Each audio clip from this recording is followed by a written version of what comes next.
For centuries, the difference between a common criminal and a national hero at sea came down to a single piece of paper. The ships were the same, the cannons were the same, the violence was the same, and the stolen cargo was the same. The only thing that changed was whether a government had signed its name at the bottom of that paper. If you held that paper, you were a privateer defending national interests.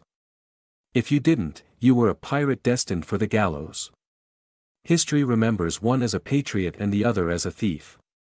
The oceans, however, couldn't care less. Piracy wasn't a breakdown of the system, it was the outsourcing of the system itself. Governments didn't fight pirates. They licensed them, financed them, shared their profits, and tossed them aside when they were no longer politically useful. Welcome to pyramid economics. We're entering that gray zone where violence is franchised under the brand of patriotism. In the 16th and 17th centuries, global trade exploded. Silver, spices, and tobacco were crossing the oceans in unprecedented volumes. But a problem emerged: building a navy and keeping it afloat was incredibly expensive. No state had enough money to protect every single ship. The solution was pragmatic: outsourcing. Governments began issuing licenses known as letters of marque. This document gave private vessels the legal right to attack and loot enemy ships. The violence was identical, but now it was legal. This was a perfect financial scheme. The state paid no salaries, handled no maintenance, and took zero risks. Private investors financed the ships, and captains recruited crews willing to risk their necks for a share of the loot. In case of failure, the loss belonged to the private sector. In case of success, the gains were split between the crew, the investors, and the state. The crown took its cut without firing a single shot. This is one of history's earliest examples of privatizing the risk and socializing the reward.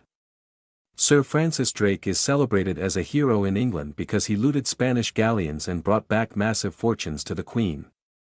Had he done the same under a different flag, he would have been hanged. Over time, these mercenaries realized something: they were the ones taking the risks, fighting the battles, and sailing the ships.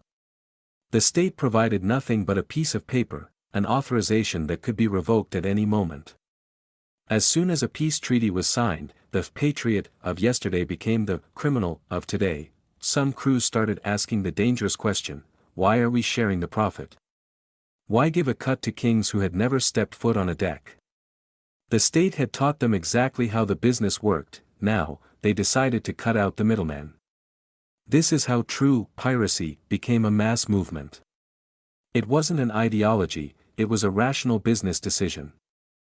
If we set the myths aside, pirate ships were actually organizations far ahead of their time. Democracy, captains were often elected by the crew. Social security, there were insurance-like payments for those injured in battle. Fair distribution, loot was divided according to pre-agreed shares. In an age where monarchs ruled by divine right, pirate ships offered a governance model that was often fairer than the states hunting them. But for governments, this was unacceptable. Pirates weren't just stealing cargo, they were challenging the state's monopoly on violence. In 1856, the Declaration of Paris officially banned privateering. Governments didn't do this because they became moral.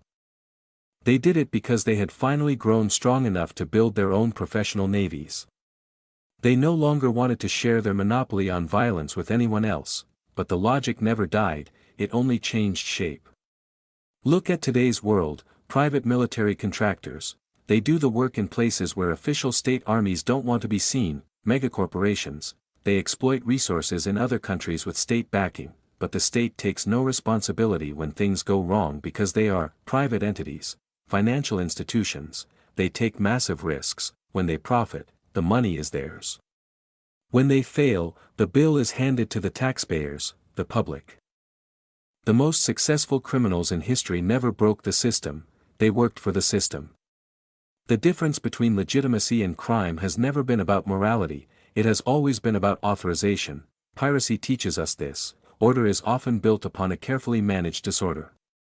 Lawlessness is tolerated as long as it doesn't threaten the hierarchy.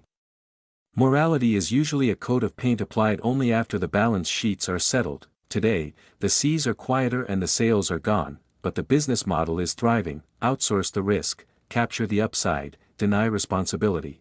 If this story gave you a new perspective on how money and power actually work, hit subscribe.